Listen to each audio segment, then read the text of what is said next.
Hello and welcome to the Persuasion Lab podcast. I'm your host, Moeed Amin. The goal of this show is very simply to help people improve their skills and their art of persuasion and sales. So whether you're in a sales profession or not in a sales profession, quite frankly, persuasion is a skill that everyone has to get really good at. I think it was Bill Clinton that said, the bigger the dream or the bigger the vision, the more people you're going to have with you. So you need to be able to convince someone why they need to listen to what you have to say, why it's important for them, and why they need to come on board with you. So in this show, we're going to be talking about a lot more than just a conventional sales approach, although we do cover that in a lot of detail. But we're going to be talking about everything to do with the person that you need to become. And that's where growth comes in. It's not about the skills you acquire, but it's about the person you become. So we've had guests on the show who are experts in human behavior, body language, even had someone on functional medicine, personal branding, you name it. So one of the things that is really developing in the sales world is the fact that buying behavior has changed dramatically. And forget changing in the last 2 years. Only in the last month, buyer behaviors will change a lot. And here in the UK, that has happened quite a lot because of the macroeconomic environment.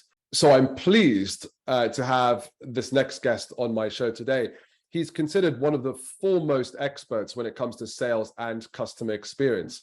He's co-authored 3 best-selling books that have sold almost 1 million copies worldwide. And he's just published his 4th book, The JOLT Effect. He's also a frequent contributor to the Harvard Business Review, having written about 20 articles for them. He was the former chief product and research officer for Tether, which was an AI and machine learning business, and he's now the founding partner of DCM Insights. He's also a well-known speaker, highly sought after actually, speaker and advisor to management companies or management teams, in some of the most well-known companies around the world, including Fortune 500 companies. So please help me welcome someone who manages to do all of this whilst being a father of 4 children, Mr. Matt Dixon. Matt, welcome to the show. Moeed, great to be with you again. Thank you for the invitation. Yeah, well, I should have said welcome back to the show. And for all those that are listening or watching to this, just a little background, actually, I've had the privilege of Matt being one of my mentors. In fact, we worked together at CEB, which has now been acquired by Gartner, where I was a commercial director, and we were quite closely involved in some areas in sales, but in particular, you were mentoring me in terms of my career growth. And Matt, you've also been on the show before where we talked about not just Challenger, but what did Challenger mean for the recession or the anticipated recession back in 2020 and everything that was going on there.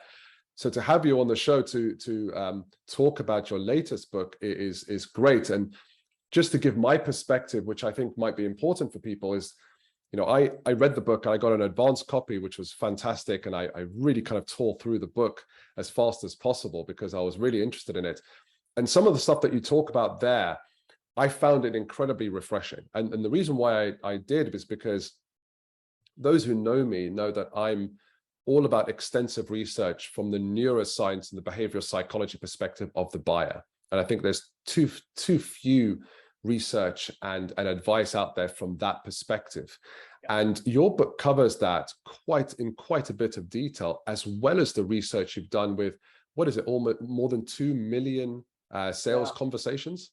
Yeah, 2.5 million recorded sales conversations. But we'll talk more about this, Moeed. But I think some of the findings, as you know now, were pretty surprising, and we actually had to go back to the neuroscience, the social science, the behavioral economics to actually try to explain why the findings came out of the model the way they did. So it was very much a learning journey for us as well.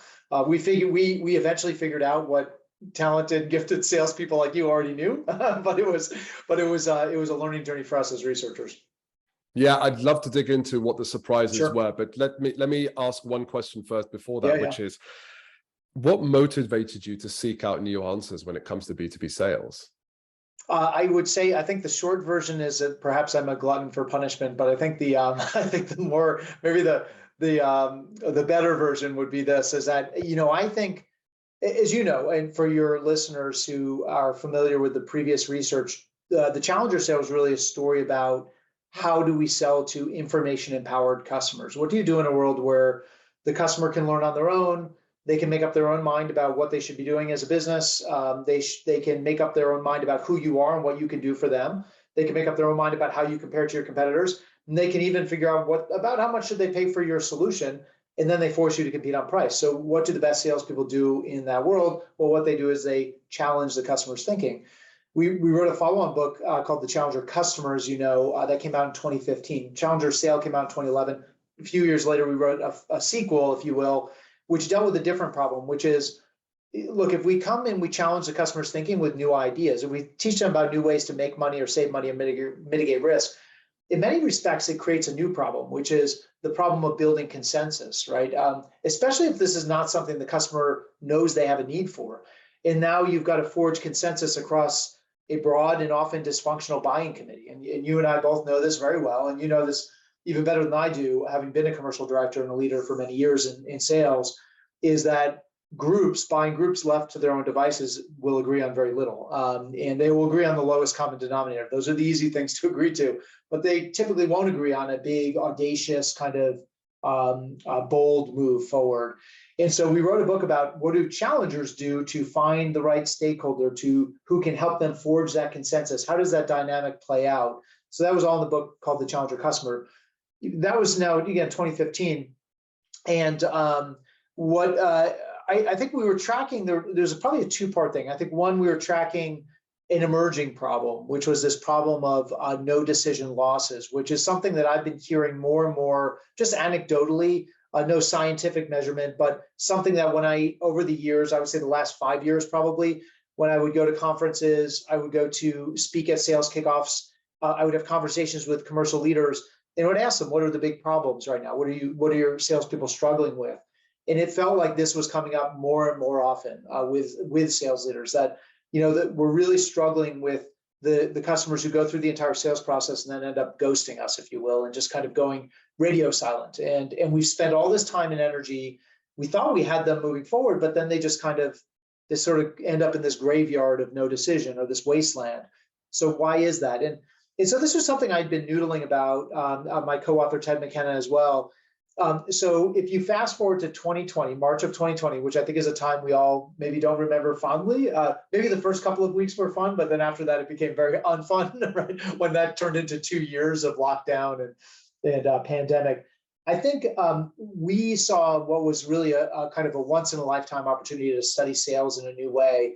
If you remember, Moeed, that sales went completely virtual overnight, right? So it had been true that in most industries, Zoom and Teams and WebEx were starting to consume more of the sales interactions, and more of it was happening virtually with the customer.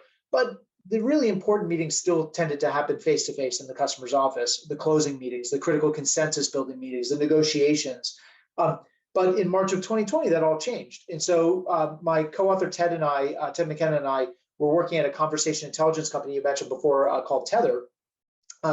And we convinced the leadership team there to let us use Tether's technology to launch what we called back then the Sales Vaccine Project. And we figured, hey, if scientists can figure out a way out of the pandemic, then we can figure out why we are losing so often to no decision. And so Ted and I worked with several dozen companies. We collected 2.5 million recorded sales calls. We turned that unstructured audio into unstructured text using transcription engine. And then we used machine learning to bring structure and meaning to that data. And so the specific question we were looking at was, well, two questions I would say. One is, what causes a customer to make no decision, to do nothing? What could possess somebody to do such a thing? And then secondly, what do the best salespeople do to avoid that? What is the playbook that they run so that happens less frequently to them? And so that was the journey we set out on. And then the surprises started coming out of the data, which I know we'll talk about. Yeah, and let's get into that, because we're obviously going to talk about some of the findings. We're not going to talk about all of it. We can't do all of it justice. And quite frankly, I highly encourage people to get the book, because it will change your perspective on how you're going to view some of those deals, especially those ghosting situations. So let's ask that other question I wanted to ask you, which was, what surprised you the most in the findings? Yeah, so if I think about if we think about a typical sale, a sale moves through 3 phases at the highest level. The first stage is we engage the customer in their status quo. So sometimes that is that the customer saw no need for a solution like ours. We're bringing a truly disruptive, unique, new solution to market. They never knew they had a need for that. Moid, if I think back on our days at CEB, oftentimes we would sit down with CFOs, heads of R&D, heads of procurement, heads of sales and marketing. And these executives were quite accustomed to hiring consulting firms, but they'd never thought about getting insight and tools and engagement through a membership, a subscription. That just it's a totally different model. And so sometimes the status quo, again, is the customer has no idea they need your solution. It could also be that they do use your solution, but maybe they use it in a narrow sense. You want them to use it enterprise-wide. They only use it in a very narrow deployment. It could also be that they use a competitive solution. So there's all different types of status quo that we engage our customer in. The first step in sales is always to get the customer to agree on a new way forward, to get them to agree with our vision, to part ways with the status quo, and to move forward with us and with our solution. And I would argue that challengers actually, and challenger customer are a story about how do we do that? How do we get the customer to agree to part ways with the status quo and agree to move forward with us as a vendor, as a supplier? And challenger customer, how do we get the group to agree on that, right? Not just one individual, but the entire buying committee. But the final stage in the sale is we've got to get the customer from their intent to actually taking action, to actually buying something, right? And that is, in many respects, the hardest chasm to cross in sales. And I think this is where we found things often go sideways in sales, where we have those customers who seem like they're bought in, who seem like they're ready to move forward, and then things start to fall apart before our eyes. The customer starts to wring their hands and get cold feet and backpedal and waffle and waver and straddle the fence. We all know the terms, right? But they start to relitigate or kind of talk themselves out of decisions you thought they'd already made. Now, for a very, very long time in sales, and I would argue for probably the past 50 years, every salesperson in the world has been told that there is only one reason that happens. And the reason is that you failed to beat the customer's status quo. And we know this from human psychology, that the status quo has a very powerful pull and grip on us as human beings. We are lazy. We are genetically engineered to conserve energy and find the path of least resistance. And if change requires a lot of energy, we are predisposed to want to avoid that. We also know that oftentimes customers will pass up on great opportunities that would clearly make them better off and instead stay the course and keep doing what they're doing today. This happens all the time in sales. And so again, the wisdom that's been passed on from leader to manager to rep for at least 50 years is if the customer gets cold feet, it's because you didn't beat the status quo. And so what we found in the data was that more than 3/4 of salespeople will find that customer waffling and wavering and backpedaling and straddling the fence, and they will go back and hammer the status quo. And so they do it in one of 3 ways, actually. The first way is that they use the carrot approach. So they will go back and say, Moid, let me show you the platform again. Let me show you the product again. You must have missed the part where I told you how fast it was and how energy efficient it was and how much money it's going to save. Let me paint the rosy picture of how wonderful things will be if you buy our solution. The second approach I would call the stick approach, which is using fear, uncertainty, and doubt. So what we're trying to do in that moment is help the customer think about the cost of their inaction, right? Here's what's going to happen to your business if you do nothing. You cannot afford not to move forward. Remember, Mo, you told me you're losing ground to competitors. Remember, you told me you're losing engagement with your employees or your customers. You have to solve this problem. Everyone else is gapping you in the market. I create this burning platform and make you squirm a little bit, right? Give you no choice but to move forward. And then the third technique we see, if that's a carrot and the stick, I call this one the disappearing carrot act, which is the 10% discount that's only good through the end of the quarter, right? Or the implementation or installation window that if you don't sign up now, you're going to have to wait 6 months for the next opportunity to install the solution in your business. So we tell people effectively, you haven't put the status quo to bed. And so none of that was actually surprising to us, but here was the big surprise, is that doing that is far more likely to increase the probability the customer will do nothing, not decrease it. It actually makes things worse, not better. Doing that led to an 84% probability that the customer would end up doing nothing. So in other words, this age-old playbook that we've been taught for so long in sales is the key to getting the customer off the fence, to deal with that customer who has cold feet, actually backfires more often than it works out. It actually makes things worse, not better. To be very clear here, salespeople are actually better off doing nothing with the customer who's wavering and waffling and talking themselves out of it than running that playbook that they've been taught to run for many, many years. So that was a huge surprise to us because, again, it flies in the face of the conventional wisdom out there in sales for many, many years. That's incredible. You know, let's see, we make sure we get those numbers right so that people listening and watching this really sinks in. The status quo, tackling the status quo, actually, did you say reduces probability of turning them around by 84%? It reduces win rate probability by 84%. That's incredibly high. Taking that customer and doing one of those things that we talked about, like reconvincing you of the B state, right? What things will look like if you buy our solution. Trying to create the burning platform, dial up the fear, uncertainty, and doubt, or hanging that like disappearing discount or implementation window in front of the customer and trying to effectively, all those techniques are kind of one and the same. They're all about trying to dial up the FOMO, right? It's the fear of missing out. It is, you are not going to capitalize on these wonderful benefits of our platform. You are not going to capitalize on an opportunity to fix your business and to remedy this problem that we have surfaced during our conversation, or even more pedestrian, you're just going to miss out on an opportunity to save some money because you're not buying it now and you're trying to kick the can down the road. It's all about dialing up the FOMO.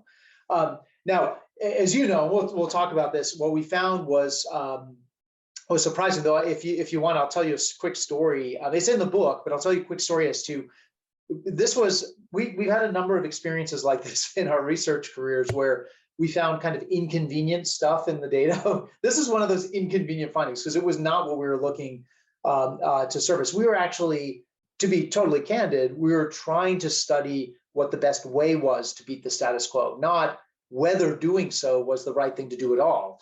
And what we found, as I just shared with you, does call into question whether that's the right playbook to be executing at all. And so we were a bit stumped. We tried to make the data go. We were working with our data science team at Tether. We tried to make that finding go away.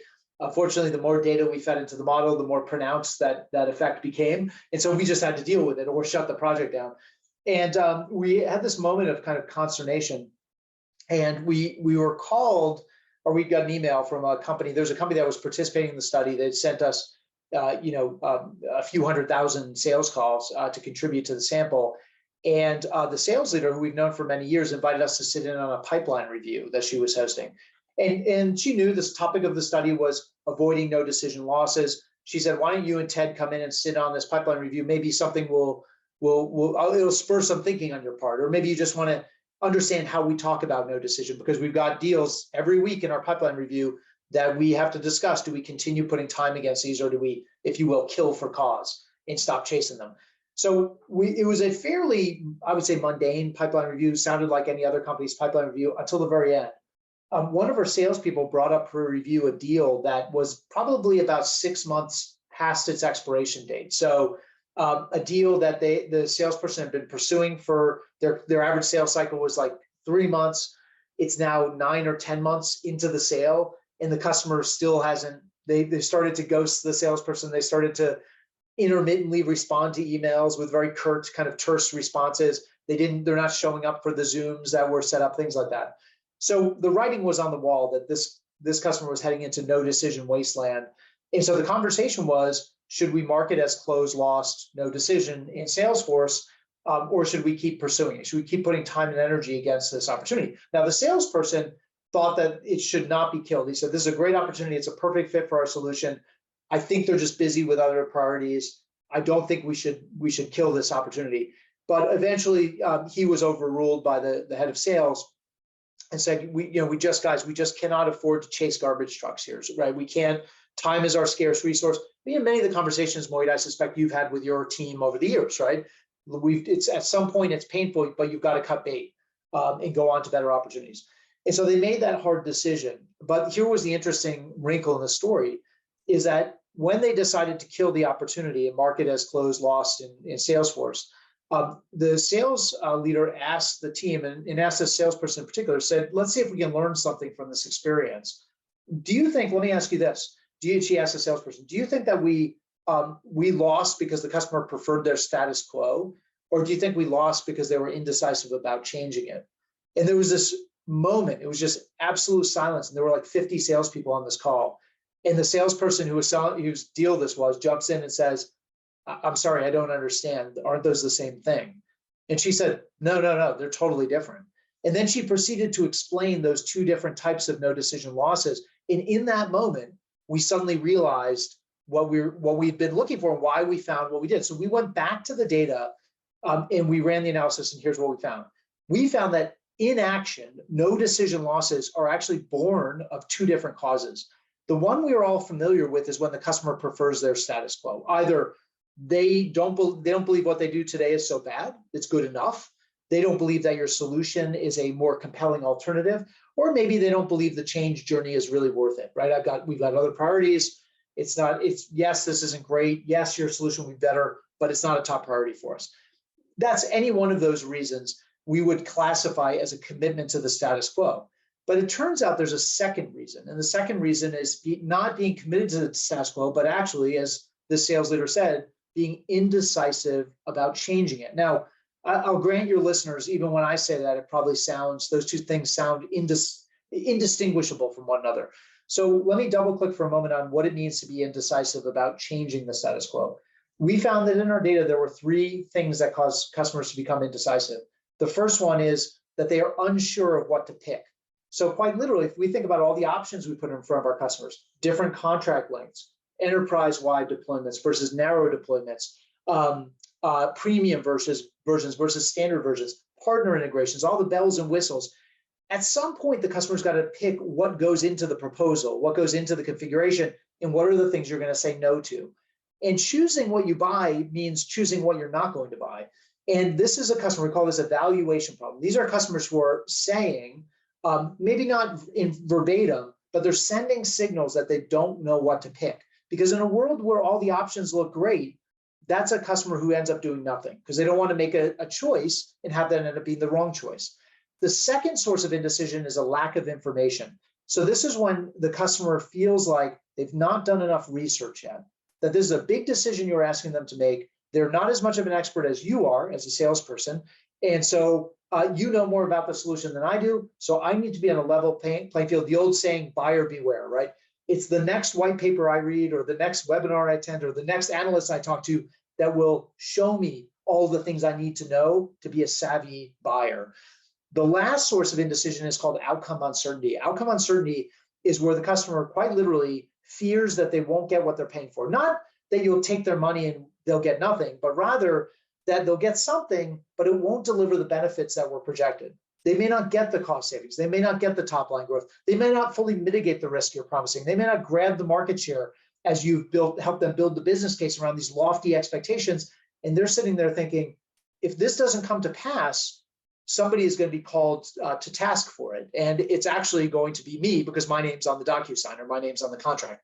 So those are the three things that lead to indecision. Now, what I tell your listeners to think about is, or ask themselves is, where in that picture, I don't know what to pick, I haven't done enough homework, I don't know if I'm going to get what I'm paying for, I have no assurance of success. Where is the status quo in that set of fears? And the answer is it's nowhere. And so that is why you could easily have a customer who's committed to leaving their status quo, is actually fully committed to moving forward with you and your company and your solution. They want to do business with you, they want to buy from you, but nevertheless become indecisive and fearful of making a mistake, that they have not done enough research, they picked the wrong configuration, and they got no assurance of success, no guarantee that they'll see the ROI on this investment. And so if I were to summarize, what I'd say is two things. First of all, when we run the math, what we find is that only 44% of no decision losses are because you failed to beat the status quo. 56% of the time, it's because the customer is actually indecisive about changing it, but in fact, fully committed to departing from the status quo. So when we go back to that customer who's actually fully bought in on leaving the status quo, and we try to dial up the FUD or dangle the disappearing discount in front of them or talk up the rosy projections, that customer's already convinced of all those things. They're worried about something else. And that is why what we're doing is we're using fear tactics to sell to somebody who's already afraid. They're already scared. And so the summary I would give your listeners is this, that in sales, we need two playbooks. Well, yes, we've got to beat the status quo. We've got to do that. Whether you use Challenger to do that, you use Medic to do that. There are many great approaches to do that. I'm partial to Challenger for obvious reasons, but there are lots of great approaches to beat the status quo. And you've got to do that because if the customer is wedded to their status quo, you won't sell anything. But once the customer parts ways intellectually with the status quo, they stop worrying about missing out. What they start worrying about is messing up. So it's not about dialing up the FOMO, it's about dialing down the FOMO, the fear of messing up. And that is what high performers have figured out, is that there's a time and a place to dial up the FOMO and a time and a place to dial down the FOMO. You've got to mitigate the risk for the customer and instill the confidence, or at least the self-efficacy, so that they feel like, I picked exactly the right configuration for me. I made a great choice. I'm not second guessing this choice. It's a brilliant choice. I've done tons of research, or I'm working with a salesperson who's an expert who's guiding me to be savvy enough buyer. And I've got some assurance here. I know that this supplier, this salesperson is not going to make me look like a fool. I'm going to look like a hero, in fact. And so that is a customer who doesn't get stuck in the land of indecision and ends up crossing that difficult chasm. There's so much there that you shared, but there was, I mean, I'm not going to summarize all that. There was a lot there. And quite frankly, this is recorded. People can go back to it. And I really encourage them to, because I mean, you've basically dissected and given incredible insights that can help, I think, majority of salespeople out there and figuring out why they're seeing some of this ghosting. But there was one element that you talked about that I found particularly interesting personally for me. I've had the privilege of interviewing, I think we've just completed interviewing my 428th B2B buyer, just to uncover kind of what's going on. Some of it formal, some of it informal, right? Sure. But the thing that surprised me in my findings and my questions and perspective was that the most prevalent reason why someone made a decision wasn't about ROI.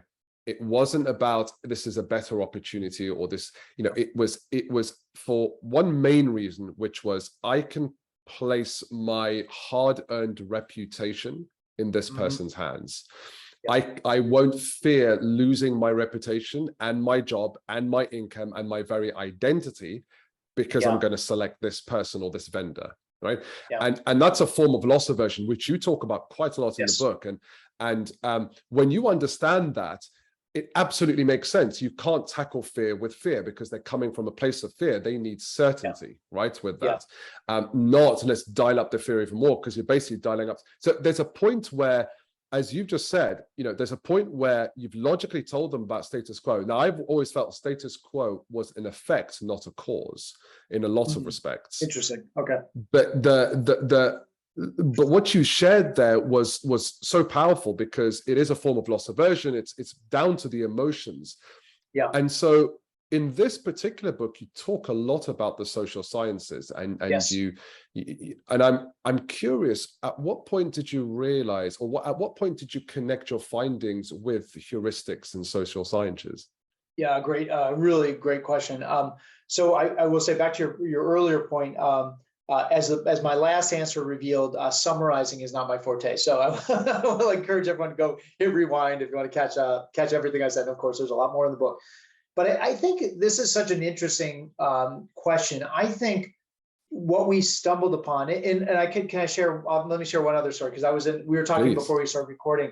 We were in San Francisco last week for the Dreamforce event, and we did that was coincided with the book launch. So we had a number of launch events, and I was presenting this content to an audience of sales leaders, and a sales leader from a software company that everyone listening to the show would know very well, so I won't mention them, came up to me afterwards, and she said, we do this all the time. We always try to dial up the FOMO. We always try to dial up the FUD, the fear, uncertainty, and doubt, the 10% discount, the disappearing implementation window. We always do that. And it suddenly occurred to me that in a contest between losing out on a 10% discount and losing your job, it turns out the customer cares more about losing their job, right? And I was like, yes, that's a brilliant way to put it. Actually, that turned into a slide in my keynote. I have a 10% discount your job, and it's with the greater than sign.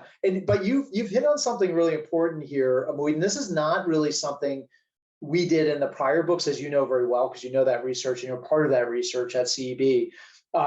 We actually did a lot more reading of the social sciences we've probably consumed, I don't know, 30 or 40 years of like cognitive psychology and behavioral economics research. And it helped illuminate or explain what we were finding, because the answers are not about customer behavior. They're actually not even about sales. It's just about the way human beings are wired. You talked about, I'll give an example. So you talked about loss aversion. And this is the idea from Daniel Kahneman, Amos Tversky, prospect theory, this idea that, you and I and everyone else, we are more wired to avoid loss than we are to maximize gain. But what's interesting about that is I think even if most salespeople didn't know who Kahneman and Tversky were, never read Thinking Fast and Slow, doesn't follow who the Nobel Prize winners are in economics, they would at least know that that is why they tried to create the burning platform. That's why you dial fund. That's why you hang the disappearing discount window in front of the customer, is because the customer doesn't want to lose. Everybody hates to lose. But as we delve deeper into the research, what we also learned was this, is that while that is true, that we all are wired to avoid loss, it turns out there are actually two types of loss out there. We have errors of commission and errors of omission. Let's start with an error of omission. An error of omission is a loss you experience by doing nothing. So a bad thing results from your inaction. An error of commission is when a bad thing results because of something you did, that you did something wrong and it resulted in a bad outcome. Now, through decades of research, what social scientists have found is that even if the loss is exactly the same, the error of commission dwarfs the error of omission. Absolutely. We are much more comfortable with missing out than we are with messing up. Nobody wants to mess up. Now, think about this. Is so interesting. Think about the time that we're in right now. And you mentioned this at the beginning of the show, and I think you're quite right. I literally could see the indecision needle moving last week when I was in San Francisco talking to companies, telling us they've seen their no decision loss rate slowly tick up like an engine starting to run hot. And they see these deals slipping through their fingers. Customers are kicking the can down the road. Why? Because there's so much scrutiny, even on moderate purchase decisions right now. Cash is king. This is a period we're in where every purchase decision is getting heavily scrutinized.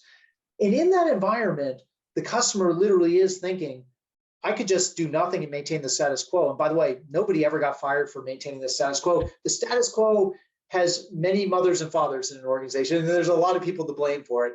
But while people don't get fired for maintaining the status quo, they do get fired for trying to change it and it not working out. And that is the error of commission. It's something called the omission bias. We are biased towards inaction over action. And it's because nobody wants to be personally responsible for something going wrong. Worst case scenario, you could lose your job. Best case scenario, you look like a fool, or it's a loss of reputation. And you put it really well, in these interviews with your customer or with the customers you've been talking to, that fear they have actually of reputational risk, that they will have put their name against a decision, which is significant, right? And if it doesn't work out, that follows them around like I don't even know what the right analogy is, but a bad smell, basically. Yeah, that's right. But yeah, we did a lot of research around why this was. Even the finding I mentioned to you before about where indecision comes from, valuation problems, lack of information, outcome uncertainty. We found this in our data of studying 2.5 million sales calls, but it turns out that this is also true of university students trying to pick what courses to take. And there's plenty of social science to suggest that there are three things that people become indecisive about. And it is those three things. I don't know what to pick. I don't have enough information. I don't know if I'm going to get the return I expect from this decision.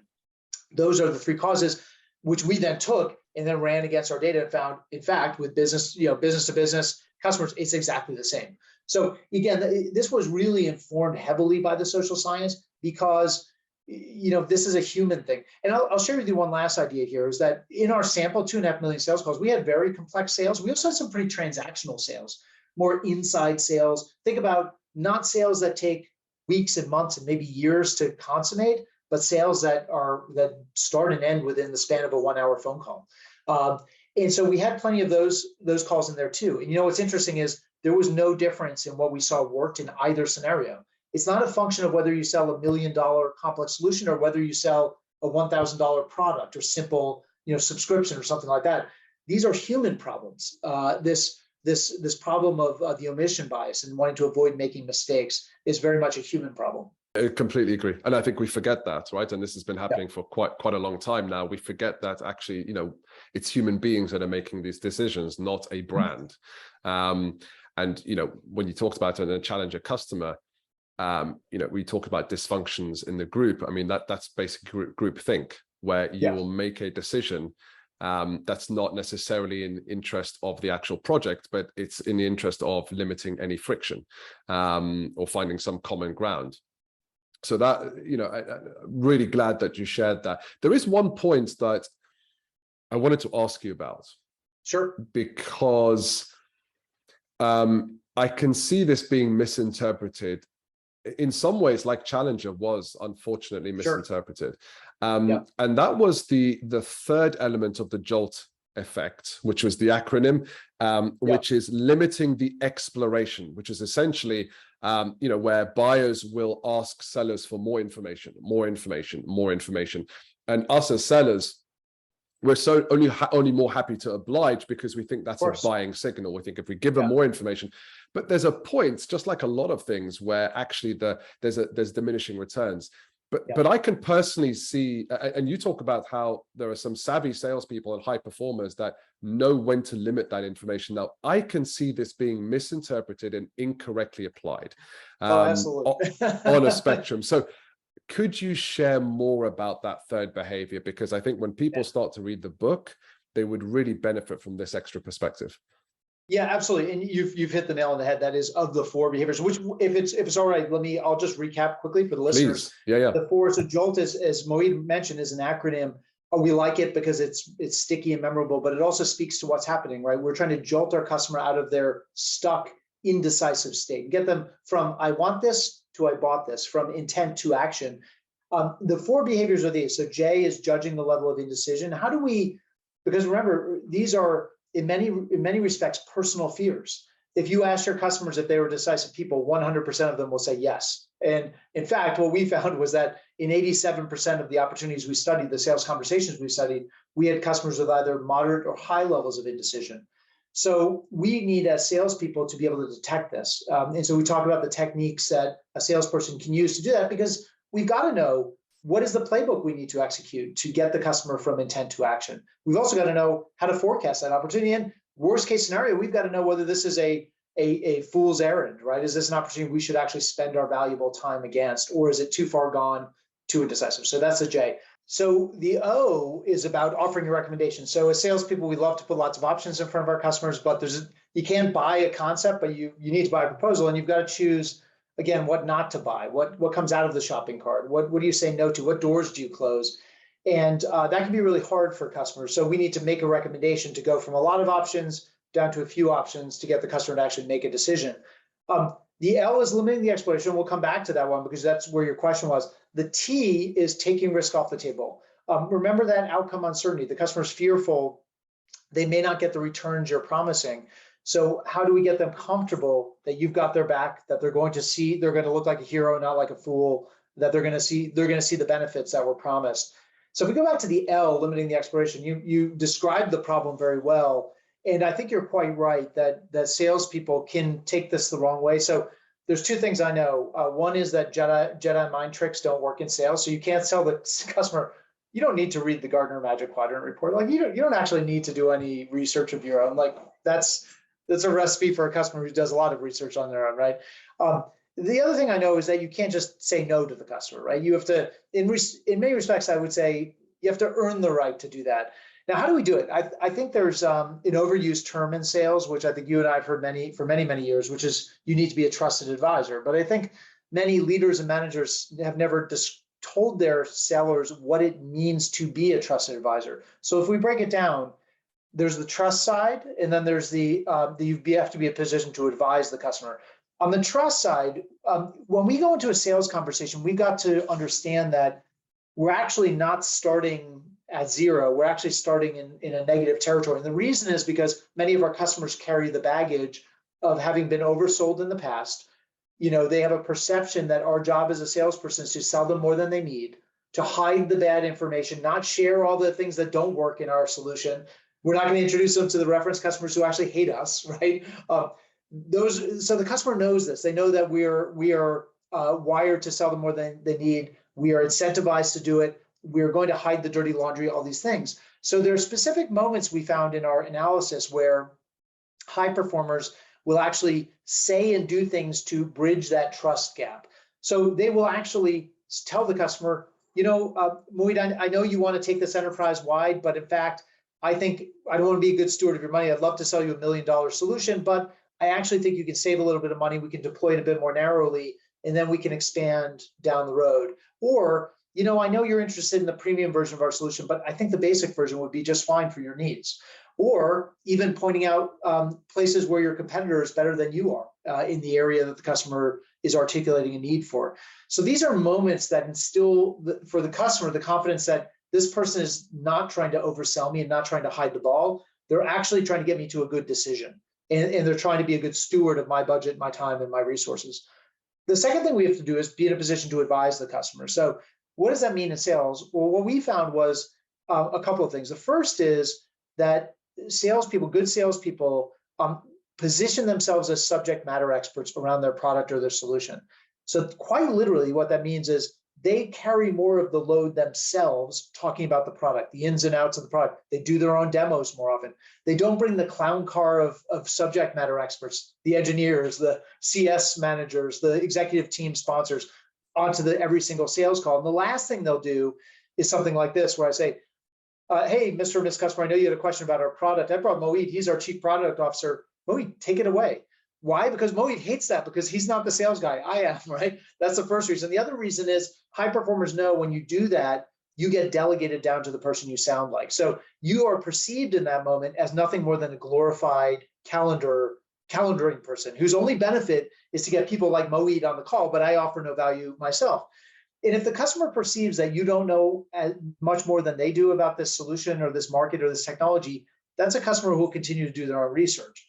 We also saw, the second thing we saw was that gifted salespeople will look for signs of implicit non-acceptance. So what I mean by that is they will listen for indicators in calls that customers aren't tracking with them and are not entirely with them. So it might be me asking you raise an objection, I address the objection, and I say, Mohit, did I fully address your question? It's a difference between you saying absolutely and you saying, I guess so. Now, those two things may both sound like a yes to an average performer, but to a high performer, they're quite different. They will stop the conversation and say, forgive me for asking, but it sounds like maybe I didn't fully address your concern, or maybe you're still feeling a little anxious about this. That's okay. A lot of customers do feel some anxiety about this. Let's talk about it. You've got to get that fear on the table so that it can be dealt with and managed, right? You see high performers anticipating objections. So introducing objections before the customer's even stated them.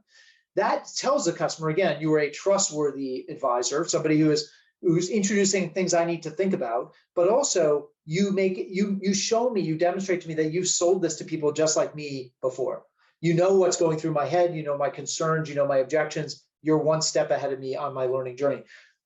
Only when you do all those things do you earn the right to say no, and you don't even say no. What you do is instead have some radical candor with your customer, which is an empathetic approach, which is all about, Mohit, I know you want to do another demo. I know you want to do another reference call or do another proof of concept trial in another part of the business.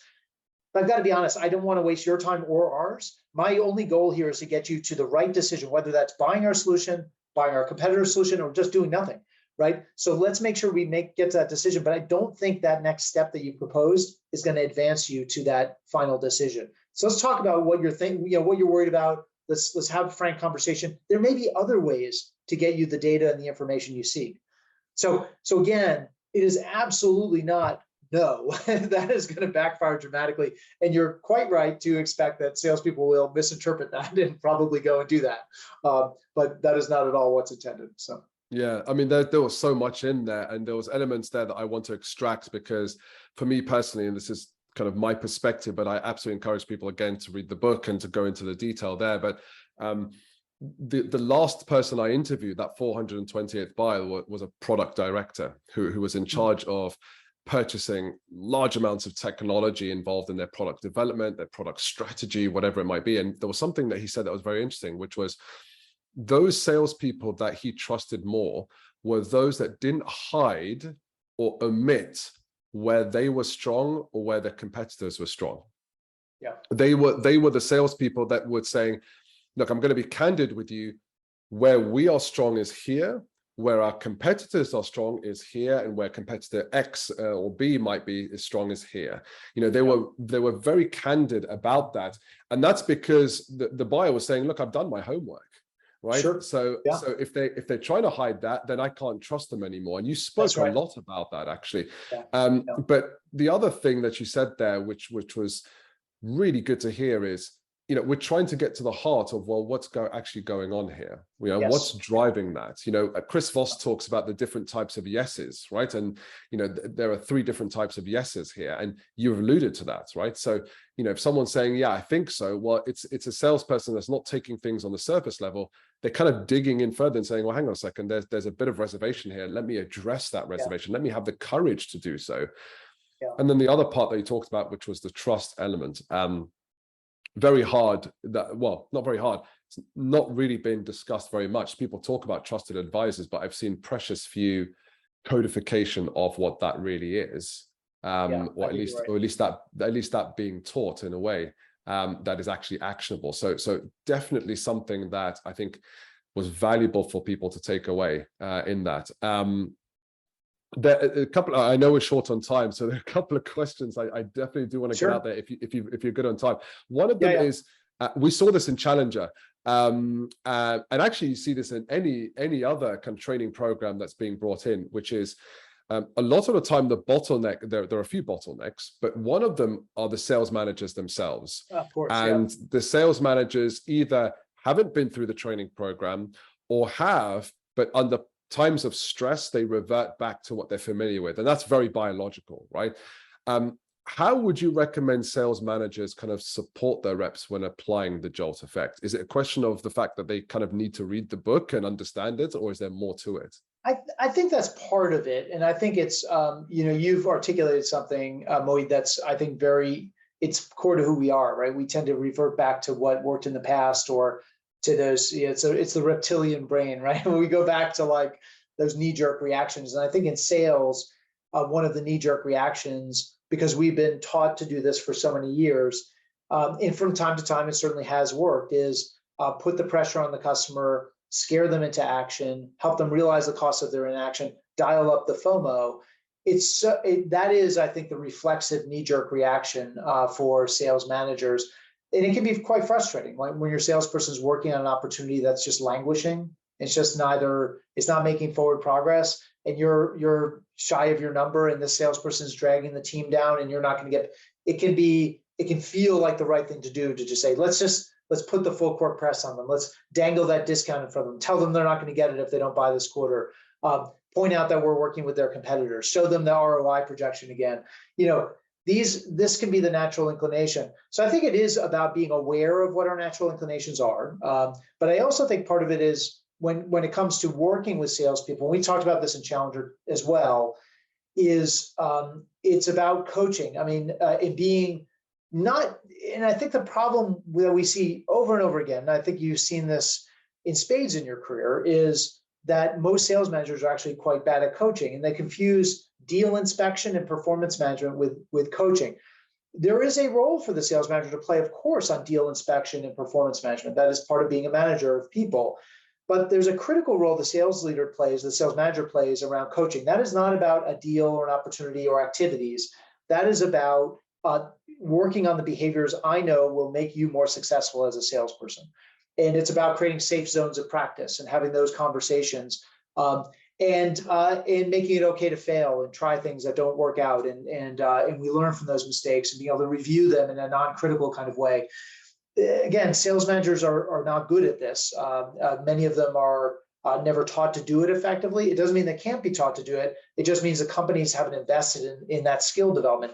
I think oftentimes companies say, we're just going to take this book or this idea, whether it's Challenger, JOLT Effect, or anything else, and just train all the reps, and we're going to jump over the managers. But what they fail to appreciate is the only way that will stick is if the managers are not only bought in, but know how to coach to those new behaviors. And it doesn't matter, again, whether it's Challenger or JOLT, a skill, or if it's simply using a new sales pitch deck or a new sales message, or driving adoption of a new compensation plan, or driving usage of a new tool like a CRM platform or conversation intelligence tool. It can be any number of things. This stuff lives and dies by the sales manager's ability to coach around those things and get those new behaviors to stick. Yeah, and there's plenty of data out there, and I know it's tough for salespeople, for sales managers.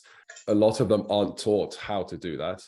And secondly, when pressure is high, they kind of forego those coaching sessions in favor of pipeline and deal reviews. But actually, that's just putting a band-aid on a situation that's just an ever-expanding wound. So that was really insightful that you shared that. I mean, we're at time. I wish we had more time. There's so much we could have talked about, but I definitely encourage people to get the book, because it's kind of the stats, the research is solid.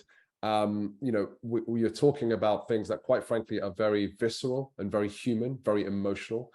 It's an area that a lot of salespeople really struggle with. I think we as people, professionals, actually struggle with that, because it's very hard to measure. And yet that is the thing that drives behavior more than anything. I mean, I can talk about the neuroscience behind that and the anatomy of the brain, but we don't have to, right?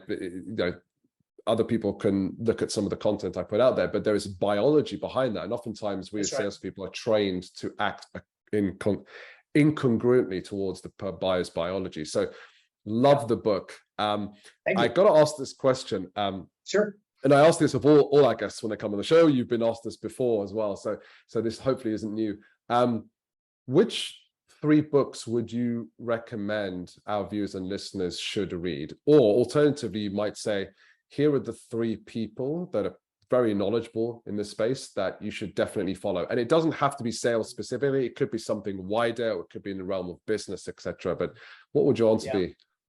So maybe I'll give a hybrid answer, because I don't remember what I said last time, but I was with you, but I'll give a hybrid answer. So one book to go read, I really liked Thinking Fast and Slow. And I think it gets into, a lot of what we've been talking about today, and the science behind why people, sometimes seemingly illogical reason people do the things that they do. But there's lots of other books in that vein. Predictably Irrational is another good one from Dan Ariely. But that would be, say, go pick up a book on behavioral economics and human psychology.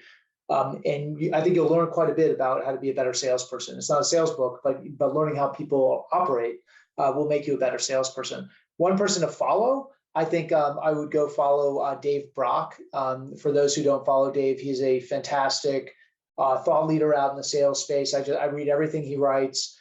A lot of thought-provoking stuff he puts out there. He's been a sales leader. He runs a consulting firm right now. He's a voracious reader. He was actually an advisor to us on this book. And so we can't thank him enough for that. And he really pushed our thinking.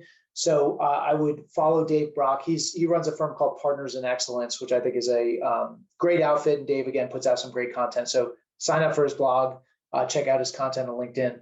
And then let me think. I'm trying to think of so I gave a book to read. I gave I'll give one more book. How about that? One of the other books I really enjoy, which again has nothing to do with sales, but I think Moeed, at CEB, this was kind of like the Bible for us when it came to storytelling and how do you create sticky, resonant ideas, was Made to Stick by Chip and Dan Heath. I love that book. I've got a copy right here on my shelf. It's my go-to when I work on things like, so if you think about some of these ideas, which people have said, oh, I really like that. It's sticky. Like in Challenger, we talked about the difference between leading with your solution and leading to your solution. In this book, we talk about the FOMO versus the FOMO, the fear of missing out versus the fear of messing up. Like the reason we do stuff like that is because our goal as writers and researchers is to imprint these ideas on the reader or the consumer's mind, right? So it stays with them. It doesn't go in one ear and out the other. And there's a specific art and science to getting that right. And Chip and Dan Heath wrote the book on it quite literally, called Made to Stick. So definitely check that out. Again, it will make you a better salesperson, make you a better marketer, make you a better product designer, make you a better podcast interviewee, things, all these great things. So yeah, those were great recommendations. Thankfully, I have and follow the individual you mentioned and those books. And I would absolutely, second that. There are definitely books that I think if you want to actually move away from convention and therefore your performance would be disproportionately higher than others, then those are the kind of books that you should absolutely be reading. So yeah, thank you for coming on the show. How can our viewers and listeners connect with you, learn more about you? Where are the best places to do so? Sure. Yeah, I love connecting with people on LinkedIn. So if you heard me on the program, tell me you heard me on Moeed's show and you'd like to connect and continue the conversation, let's be connected and be a part of my network. I'd love to be a part of yours. And then if you want to learn more about the JOLT effect and ways you can bring some of these insights and upskill your sales team around these JOLT skills, come visit us at jolteffect.com. And there's a ton of free content on there and lots of information about how to continue the journey beyond the book. Matt, thank you for taking time and coming on the show. A wealth of information and advice here that I think would just blow a lot of people's mind. It certainly did. And I really encourage people personally to, this is not a personal endorsement. Matt does not pay me for this at all. This is my personal recommendation, my professional recommendation. Definitely get the book. There's just so much in there that I think people really need to learn. So thank you again, Matt, for joining us on the show. Great to be with you, and I look forward to our next conversation. Great. So, and if any, this is Moeed Amin signing out from the Persuasion Lab episode.